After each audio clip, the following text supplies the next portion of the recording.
Assalamualaikum warahmatullahi wabarakatuh. Waalaikumsalam. Selamat siang anak-anak, bagaimana kabar kalian hari ini? Alhamdulillah baik. Sebelum mulai pembelajaran, silakan salah satu untuk memimpin doa. Mbak Anis, silakan untuk memimpin doa, Mbak Anis. Untuk mengawali kegiatan pada hari ini, kita mulai. Selesai. Ibu ingatkan ya, untuk melakukan presensi di channel presensi Microsoft Teams itu sebagai bukti kehadiran kalian ya. Sudah semua? Ya. Ada yang tidak masuk hari ini? Semua. Oke, jelas sehat semua. Nah, untuk menambah semangat kalian, masih ingat nggak yel-yel SMK? Masih. Yo. SMK? Bisa. SMK? Hebat. Bisa hebat.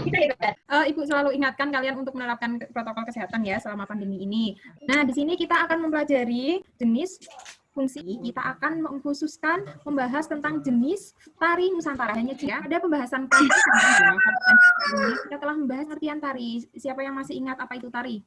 Tari merupakan bentuk seni yang memanfaatkan gerakan tubuh sebagai keindahan. Nah, ya, jadi tari itu karya seni yang memanfaatkan gerak tubuh yang ritmis, yang indah sebagai media penyampaiannya. Adapun kompetensi dasarnya, yaitu pada ranah pengetahuan kita akan menganalisis jenis, fungsi, dan unsur seni budaya Nusantara. Kemudian untuk ranah keterampilannya 4.4, yaitu memilah jenis, fungsi, dan unsur seni budaya Nusantara. Tujuan pembelajarannya pada kegiatan pembelajaran kali ini, kalian itu diharapkan nanti mampu menganalisis, memilah, menghubungkan, serta merumuskan jenis-jenis tari Nusantara. Di sekitar kalian pernah melihat tidak pementasan tari? Tari apa, Mbak? Tari sintren. Nah, tari sintren. Jaranan. Nah, tari jaranan. Ya, itu kita sudah membahasnya pada Microsoft Teams ya. Di situ bahan-bahannya, materi Ibu aku Ibu share sehingga kalian bisa mendownloadnya. Ini tari Nusantara itu terbagi menjadi dua berdasarkan dan genre atau alirannya. Tuh. Ada 3 tarian. Seperti yang kalian ketahui, yang kalian sudah mempelajarinya, jenis tarian berdasarkan bentuk penyajian itu ada berapa? 3. Ada 3. Ini mewakili ketiga tarian itu. Kira-kira bisa menganalisisnya tarian apa ini? Itu tunggal. Nah, betul, tari tunggal ini namanya tari Topeng Klono, Cirebon. Oh. Ini apa? Ditarikan oleh satu orang. Oleh satu orang ya. Yang lain? Menggambarkan karakter atau tokoh tertentu. Ya, betul. Nah, itu menggambarkan karakter atau tokoh-tokoh tertentu seperti itu ya. Sampai di sini paham ya?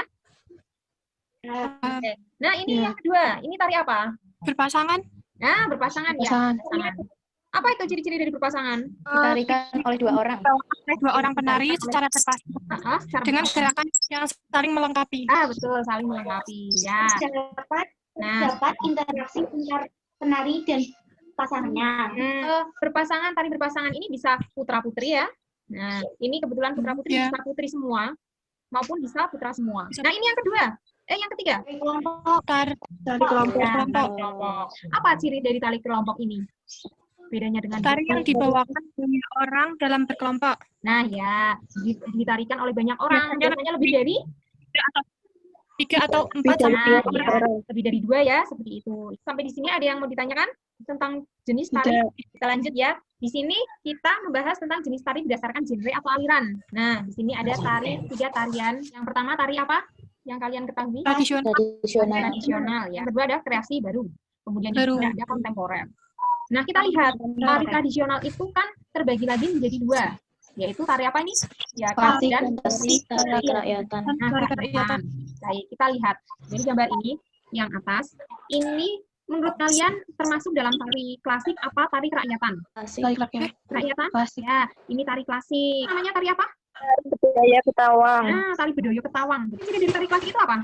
Berkembang di lingkungan kerajaan Islam. Nah, berkembang di lingkungan kerajaan, Mbak Sri, betul. Ini yang kedua, ini tari apa ini? Tari kuda lumping ini berarti termasuk dalam tarian tradisional Kerakyatan. Berkembang di kalangan masyarakat. Di kalangan masyarakat ya, di kalangan masyarakat umum secara umum. Jadi ini paham ya kalian ya, bisa menganalisisnya ya. Nah, kita lanjut lagi yuk. Tari kreasi baru. Tari kreasi baru itu dapat dilihat tariannya itu masih berpijak pada pola-pola tradisi, ya. Gerakannya itu masih mengandung unsur tradisi, tetapi sudah mengalami pembaharuan atau pengkreasian dalam gerakan itu sendiri. Ini contohnya tari apa? Tari jenang. Nah, tari jenang, ya. Tari jenang dari Kudus. Ya. Nah, kemudian yang ketiga tari kontemporer. Apa yang kalian ketahui tentang tari kontemporer? Ini tari modern. yang tidak lagi terpengaruh unsur tari tradisional apa ya? Jadi tariannya itu sudah tidak lagi terpengaruh pada pola-pola tradisional. Jadi contohnya tari apa? Dari wajah. Nah, sampai di sini ada yang ditanyakan? Tidak. Nah, tidak. Ya. Oke. Ini adalah 5 ragam tari Nusantara. Di sini ada tari topeng Cirebon, ada tari payung Minangkabau, ada tari kuda lumping Jawa Tengah, kemudian ada tari wajah, dan satunya Saman dari Aceh. Kalau apa tugas kalian? Diskusi kelompok. Ini Ibu sudah menge-share, jadi seperti ini. Kalian silakan masuk ke channel diskusi kelompok di Microsoft Teams ya. Nah, contohnya ini Ibu sudah membagikan di kelompok 2 ya. Nah, Ibu sudah membagikan perintahnya apa saja, kemudian materinya apa saja. Nah, ini adalah soal diskusi kelompoknya di sini perintahnya. Ibu juga sudah memberikan rambu-rambu apa saja yang perlu dibahas oleh kelompok kalian seperti itu. Nah, sudah 20 menit. Saatnya presentasi kelompok. Siapa yang mau maju kelompok duluan?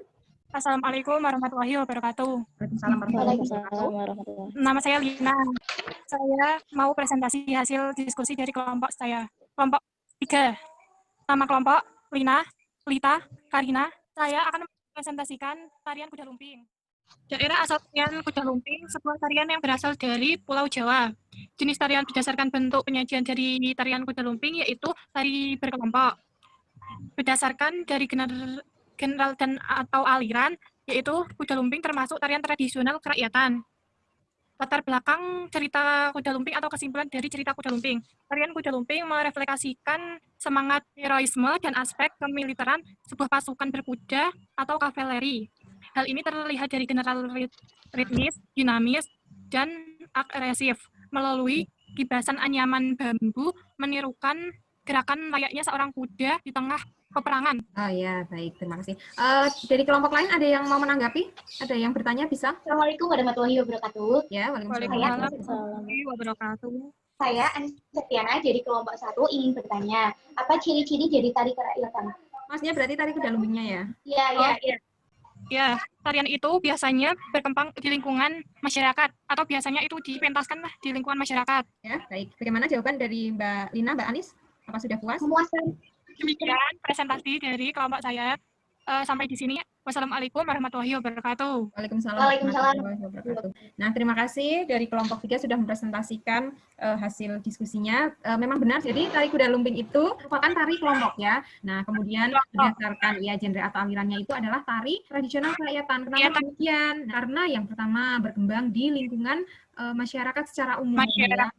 Ya, dia dipentaskan pada kegiatan-kegiatan kemasyarakatan seperti itu. Jadi bisa dinikmati oleh masyarakat secara luas seperti itu. Kemudian berasal dari daerah Pulau Jawa, lalu latar belakangnya menggambarkan seorang prajurit yang sedang menunggang kuda seperti itu ya, pasukan. Nah, lihat dari gerakannya yang tadi ritmis, lincah seperti itu ya, kemudian agresif itu agresif. Ya, nah itu gambaran dari pasukan kuda itu sendiri seperti itu.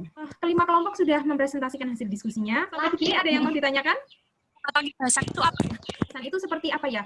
Menghempaskan seperti itu loh, menghempaskan badan, menghempaskan tubuh dari seperti itu. Benar Mbak Anis, gambarkan dari karakter si kuda itu sendiri, prajurit itu sendiri seperti itu. Nah, ada yang ditanyakan lagi? Tidak ada. Baik, berarti kalian sudah paham dong dan bisa menjawab jenis tari. Nah, jenis tari itu ada apa aja tadi? Jenis tari ada dua. Bentuk penyajiannya, yang kedua genre atau alirannya. Berdasarkan bentuk penyajiannya itu dibagi menjadi berapa? Saya Bu. 3. Ya, Mbak Lina.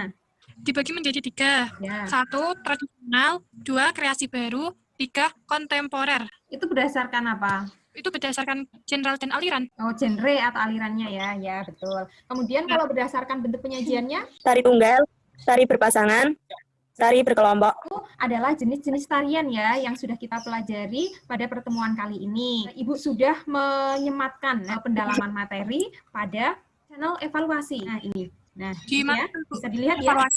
Selanjutnya, untuk penugasan yang tadi kalian sudah buat, silahkan kalian unggah pada channel penugasan ini. Yang kalian bahas tadi, silahkan diunggah pada channel penugasan ini. Sudah? Untuk pertemuan selanjutnya, minggu depan, kita akan membahas tentang fungsi tari Nusantara. Nah, bisa dipahami ya?